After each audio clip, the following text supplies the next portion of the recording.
to explain this, we have a couple of awards that are like more serious awards. We have a couple ones that will be a bit more fun, that we have a bit more discussion around. Essentially, the 4 awards we're going to be giving out today. We have the EU Finals MVP, the NA Finals MVP. We have a Player of the Season award, and we have a Breakout Player of the Season award as well. The way we did this is that we all submitted like our top 3 for each category. We actually received votes as well, not just from the guys here. We received votes from everybody who was on the podcast this season. So we got SBG to vote. Shout out to somebody's gun. He was on twice. We had Mini Miner and Destiny's Jesus vote as well. And so, yeah, big thanks to those guys for 1, coming on the show this season, and 2, submitting their votes for this. Which one do you guys want to start off with? I'll go through the MVP, sure. Oh, no, maybe Breakout. Player of the Season should be last, so Breakout should be first, I guess. Let's do Breakout. So for the Breakout Player of the Season, should I do the runners up first? Should I do the runner up first? Yeah, do top 3 maybe. Yeah. Okay, so in 3rd place, it was actually a tie in terms of the votes for 3rd place. Runners up. The people who... Sorry, I can't say this seriously. Oh, God. I think I know. I voted for this one, I think. I voted for it as well, mate. Yeah. We voted for the same. In 3rd place, tied, one of them was Oliver OG. Yes, Oliver!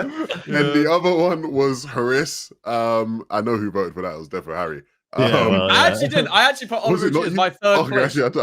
I don't know who it is. Maybe I'll go back and check. But yeah, Haris and Oliver OG tied for 3rd place for Breakout Player of the Season. Man, is EU shit? What is that comparison? I don't know. But I will say big ups to Oliver OG, because he had a great finals performance. You know, we were comparing him to Archie, you know, at the start of the season. Not even close anymore. And I mean, he put all them comparisons to bed. He said, fuck Archie. Who's that brother? I don't know who that brother is. Specifically. He heard us. He heard us. No, he really did hear us. So big up to Oliver OG. Any thoughts on Oliver's finals? Go ahead. I was gonna say, like, yeah, as you said, like he is just the NA Archie. He has those moments in Endgame where it is just like, how could you mess us up this badly and play this badly and, you know, shake or whatever, right?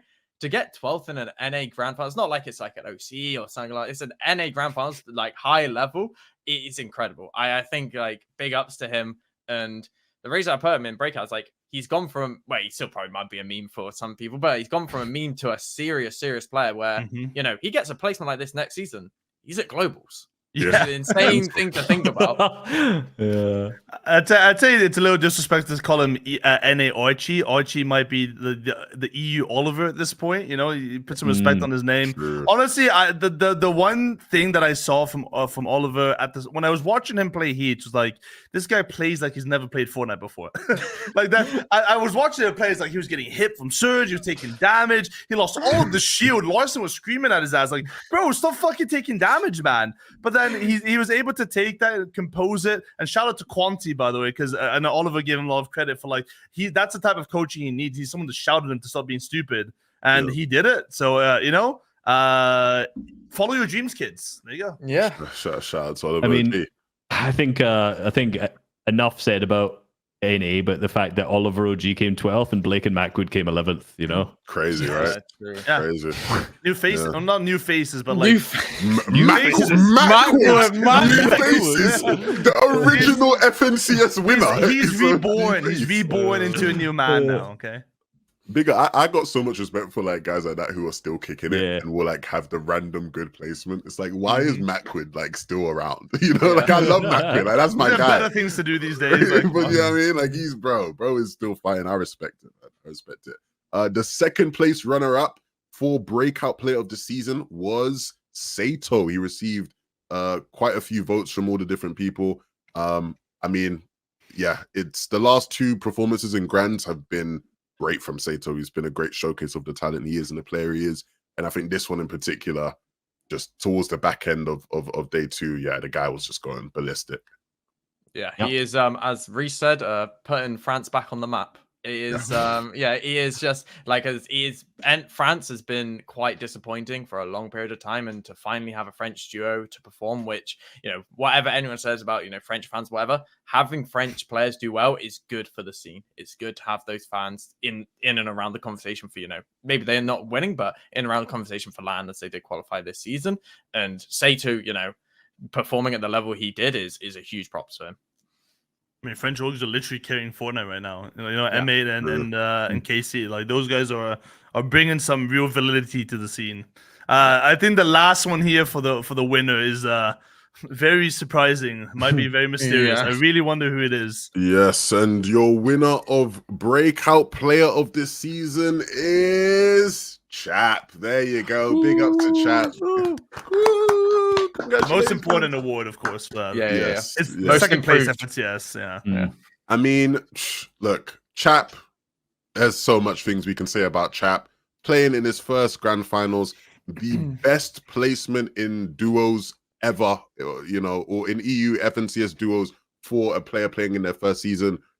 Tying Queasy and Trulix from way back in the day. I Big mean, shoes. Yeah. Wow. Like, you look at the trajectory this guy is on, and you're looking again, as long as things just don't go off the rails completely, in a couple years time, like, you're putting this guy in like all-time great EU conversations, because this has been a crazy start to a career in Grands. The sky's the limit. The sky's literally the limit for him, and playing with someone like Teeny was the perfect match for him. Someone who has that is basically, it was just a straight upgrade from Khan. Someone who is the exact same type of aggressive, but has the experience in grand finals, knows what it takes to perform well in a grand finals. And Chap and his ability, like, he's an insane fighter, but it's not just down to, like, he doesn't just clean up fights within seconds. He is just a crazy player at all aspects of the game, from Osborne to endgame. It's just, we are looking at one of the future talents for the foreseeable future. I think one of the ways to look at his gameplay as well is if you watch him from his POV, he plays like an FNCS grand finalist. So you think of like zero ping, super mechanical players, and like I always just say like Noah Riley, Chapter 2, you think of maybe some of the way like Marius plays, and that doesn't always necessarily carry over to like a grand finals. Look at the way that I think Thomas HD and Malabuka plays, the slow, like I watched a random solo Cash Cup game where he dropped like a 30 bomb, and I was like, oh, he's just going to be crazy mechanical. And it's like, no, he plays slow, he plays methodical, he plays good angles. And it's like, it's funny because when obviously last season we saw people being like, Chap's cheating, he's cheating, his awareness is so good. And then I watched him play and I'm like, it is so good. Like, you're right. It's so good. He's got great awareness. He plays slow. He's methodical. And now when it comes to grand finals, like, you think he's the less experienced player from like out of him and Teeny, but like in terms of damage stats, they tied almost entirely. Like they were both like 5th and 6th or something like that. Mm-hmm. It's also, I think it's the way that he approaches and his attitude as well. Like, he doesn't seem like, when you're a young, very good fighter, mechanical player, a lot of those guys always end up having like a lot of ego, and they end up being like, yo, I'm the best player, I'm this. Like when they dropped that 35 kill win in Heats, he literally was in my chat and he was like, dude, Cheeny's just the greatest player I've ever played with. He carried me so hard, It seems like, I bet you the comms in that duo is like, Teeny telling him what to do, and he's like, yep, I'll follow you. Yep, that's my bad. That's me. Okay, my bad. I feel like he's that type of player, and he knows the opportunity that's given to him, and he has room to improve, and I think he's taking that full force. Yeah. No, big ups to Chap. I expect to see much more of him. I'd love to see him just do crazy on LAN as well. I feel like it'd be such a great story. Chap and Teeny on LAN and they pop off. What world are we living in where that's now turned the story, Camping Peter Bottom Pollo's chest game number 1. Yeah. Come on, baby. Did you see Teeny did like a Teeny strat on SETI in like the 11th game? Yeah, and it screwed them out of like top 3 or something. Yeah, he just dropped like a big pot and some ammo and stuff in an old box. I don't know how SETI fell for that. I don't know how SETI did. It's a classic. I'm telling you, man. He there's something going on in here in Teeny's brain with that. But anyway, yeah. That game would have been so good for City and Cammy as well, because like the zone pulled on Cammy as a solo. Like, it was just set up to be just the best game for City and Cammy ever, and he just dies to the dumbest shit. It's so sad. Yeah. All right, let's move on to the next award. EU Finals MVP. The 3rd place runner-up was Swizzy. Swizzy It was very close between the person who got third and the person who got second. Swizzy, I mean, what to say about Swizzy? We've said a lot already, to be fair, earlier on in the show, but to reiterate with Swizzy, I mean, the run he's on this past year, crazy. Just like some of the best individual performances we've seen in FNCS history. Top player. I mean, he obviously had a big solo clutch. I think was his one on day 1 or day 2? Day 2. He had a solo clutch on day 1, which wasn't so good. They had another solo clutch on day 2, which was really good. It was 100 point from 50-50, yeah. Like just crazy stuff. I mean, again, like we said earlier, Swizzy's just top level, top of EU, top of the world of Fortnite right now in terms of the way he's been playing. I hope what this Swizzy story shows is if you are in a minor region and you do feel like you're that much better than everyone else, you should take the step to a major region. Because what are you gonna say, Boop? That's funny because after that performance, I have had DMs from 2 Middle East teams asking me where they should move to.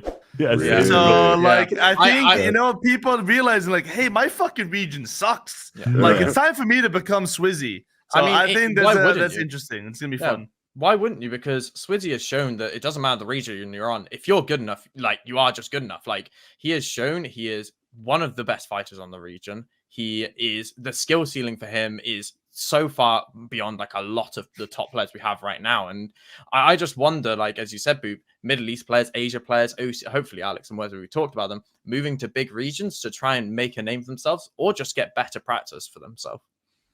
Yeah. Top 10 is easy, right? So yeah. All right.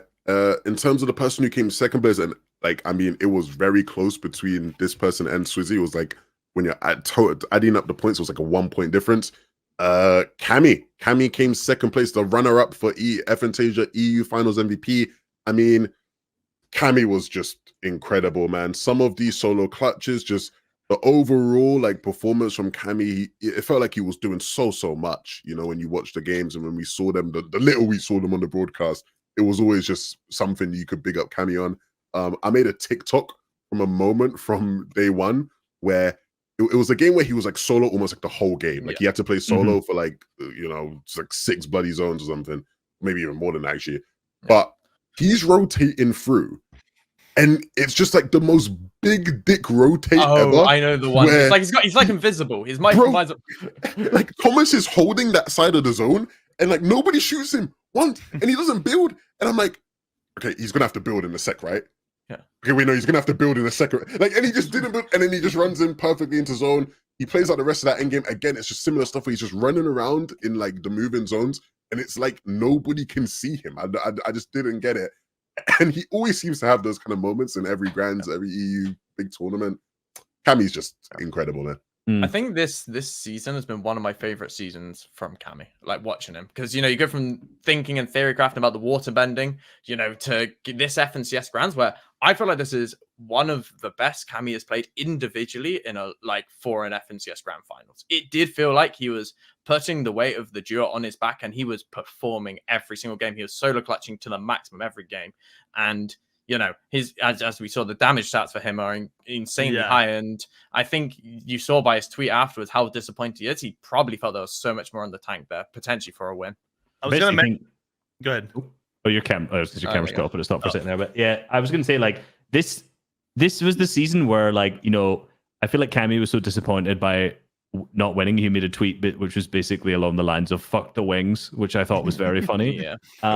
You know, and I feel like he was probably, I've not spoken to him, but he's obviously probably very upset because he was like, you know, historically they've not been the hardest workers as a duo, but this season they've really put in the practice and really come up. And like, it just shows how good they are that, okay, we really grind a season, boom, third. We're in contention for winning. Like we're really in the top spot there. Whereas, you know, obviously kind of what we talked about against Vino and Tayson earlier, where that, you know, that same story applied, but the result wasn't necessarily, you know, the same. It's also historically felt that Cameron said he were never really in contention to win an FNCS. And this felt like in a long time, this was the first one, like, hey, they could actually do it. And they were the team rivaling. And like you said about the damage stats, like the damage from Cammy himself says enough. He was third place in damage with 10,400. And said he wasn't even in the top 10, right? For reference. Wow. I want to counter that because the weapons. Right? Sorry to cut you off. But that was against like roll compression more than anything. Yeah. But still, even then, it's enough, like, right? You never expect to see Cammy anywhere near top 3 in damage stats. Like, that's just not where you put those guys. I think it says a lot just how like hungry they are still.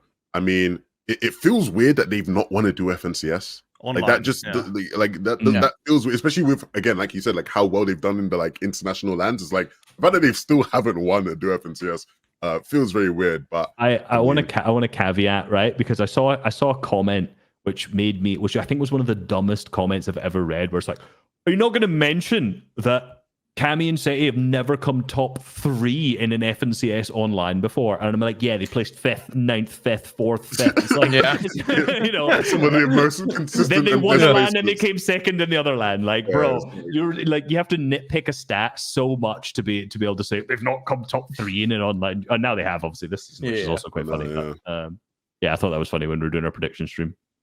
Yeah, now people like to always do that. They like cherry pick the stat that makes it look the way they want, you know. But I know. Yeah, look at the bigger picture. And with that being said, I think there won't be any surprises about who the winner is. The FNtasia EU Finals MVP is Vanyak. I mean, I just round of applause for that brother.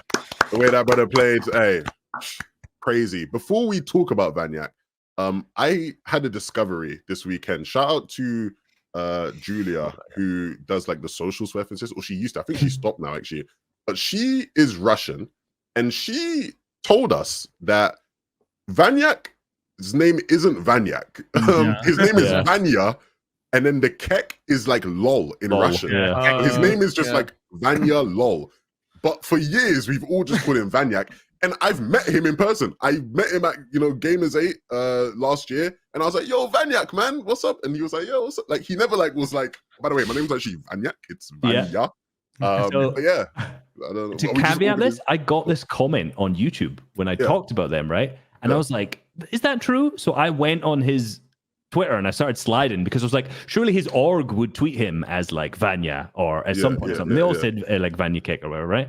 So then I go to like his signed up name that he is on ESL or whatever it was, and it's Vanyak 22.